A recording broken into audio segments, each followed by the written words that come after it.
Sinasabi ko sa iyo, hindi ka graduate na may bachelor's degree sa University of Wharton. You were a graduate sa economics sa Pennsylvania, which is also parang a partner of the Wharton School of Economics.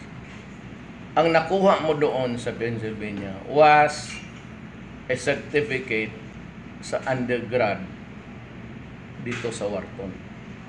Hindi ka sa Wharton, dito ka sa Pennsylvania.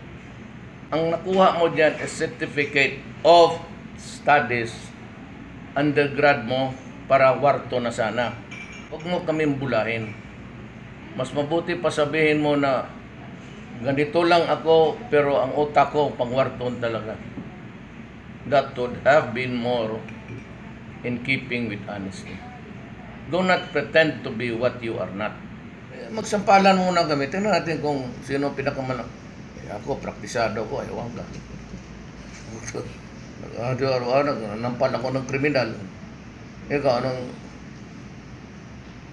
Tapos, imbestigahan ninyo ang killing. Go ahead.